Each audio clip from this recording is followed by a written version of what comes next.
When Bnei Israel, the children of Israel, finally leave Egypt, finally cross the Red Sea, God throws another curveball at them. They reach a place with water. They're all thirsty, dying to drink, but the water is bitter. It's undrinkable.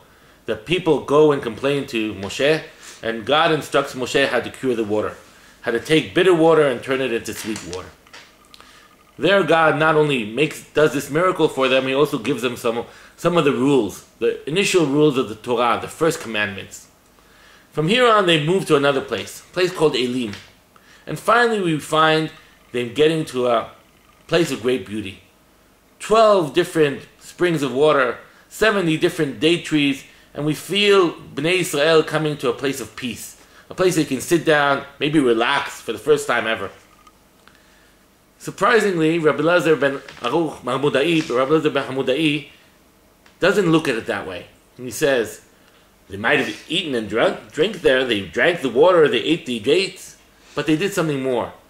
70 trees are symbolic of the 70 elders of Israel.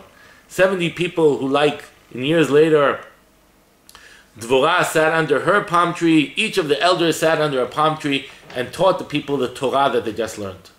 Rabbi Elazar Hamudai says it's inconceivable to view only the relaxing, only the pastoral vision of people eating and drinking, and that's the peak. We must find some spiritual meaning into it. And he looks and finds the spiritual meaning. They inserted the world of Torah into their pastoral being. They not only ate and drank, ate physical dates and drank physical water, they sat under a spiritual date tree, under the elders, and they drank spiritual water, the water of Torah. But in any event, we still remain in this very picturesque scene. A place of serenity, a place of beauty, the people of Israel managing to get to a place of peace. And therefore the words of Rabbi Yoshua brought down in the Mechilta are very, very surprising. Rabbi Yoshua looks at this scene and says, 12 different water sources and only 70 date trees? Why so few? How is it that there aren't more date trees? It must be that the water sources aren't so big. It must be that the water supply was very meager. It must be that it wasn't enough for 600,000 men and white women and children to come out and from Egypt thirsty after a long way and drink. Not enough. So how did they stay there? Points Rabbi Yoshua and says, must have been a miracle. And Rabbi Yoshua, in a sense, is reenacting what happened in Marak, what happened in the place of bitter waters.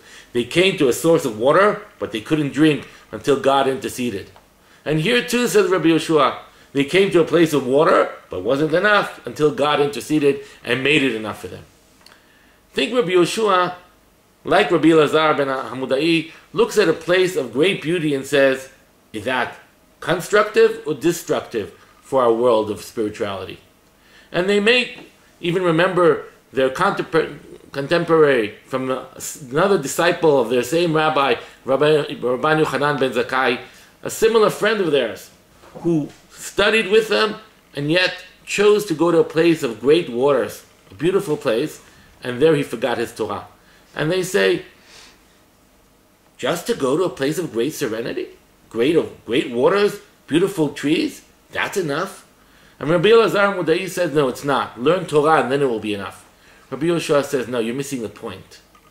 The only way to survive in a place of great beauty isn't to make room for spirituality, but rather to look at the great beauty and say, how do I deserve it? It must be upon the intervention of God. You get to a place of water and say, water isn't sufficient. Water that God gives me is sufficient. And I think there's a lesson there involving us, not just them. When we look at all the riches that God has afforded us, all the great life that we have, which is very different than lives of our, even just 2 generations ago, or 1 generation ago, we really have kol tu, we have everything we need. And we ask ourselves, like the Tanaim do, where do we find God in all this? And Rabbi Elazar Hamudai will tell us, you know what, if you're affluent, make time for learning, make time for going to shul, make time for keeping mitzvot, make time, insert God into your life. Rabbi Yeshua's message will be different.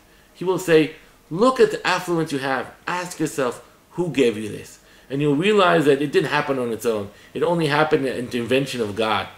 God is the one who gave us this affluence, and therefore God is telling us, look for the source and find me. Shabbat Shalom.